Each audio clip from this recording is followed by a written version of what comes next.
Posicionamento. Esse erro me custou caro. Eu tinha que, de fato, entrar na guerra de preço com a concorrência desleal. E aí eu pensava, mas se eu não baixar a mais do que o concorrente, eu não vendo. E se eu não vendo, como é que eu vou pagar os boletos? Essa era a minha mentalidade. E aí eu comecei a entender, e o que me despertou isso foi a primeira consultoria que eu vendi de correção do fator de potência. Quando eu vendi essa consultoria, entreguei o resultado para o cliente começou a economizar na fatura de energia. Meses depois, esse cliente precisou implantar uma subestação. Eu estava com dificuldade de vender subestação. Eu ia vender subestação e o que o cliente enxergava em mim era o quê? Era um moleque novo que estava querendo se aventurar nesse mercado de subestação e que meio que estaria utilizando o empreendimento dele como cobaia para poder aprender. Essa era a visão que o cliente tinha. Quando eu fui vender a subestação para esse cliente que eu vendia consultoria, aconteceu uma coisa interessante.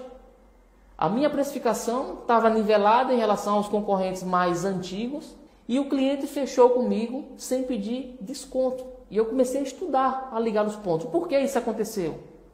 E aí eu vi que a própria consultoria de correção do fator de potência, a comunicação que eu trouxe justamente em relação à questão de aplicar consultoria de gestão de modalidades tarifárias, eu comecei a mapear e vi que eu comecei a ter uma comunicação diferente em relação ao que eu estava fazendo com os outros, que quando eu me posicionei não como uma empresa que ia vender uma subestação, mas eu me posicionei como um especialista, como um profissional especialista está entregando de fato a melhor solução de fornecimento de energia, que era a subestação ligada, juntamente com a melhor gestão de contrato para fazer com que o cliente economizasse.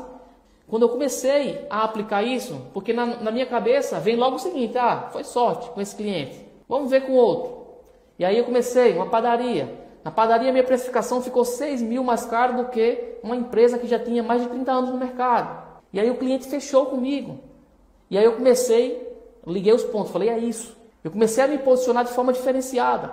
Comecei a me posicionar como um consultor especialista, que não entrega projeto, que não entrega a subestação, que não entrega a instalação, montagem, manutenção, mas que entrega, de fato, uma solução diferenciada.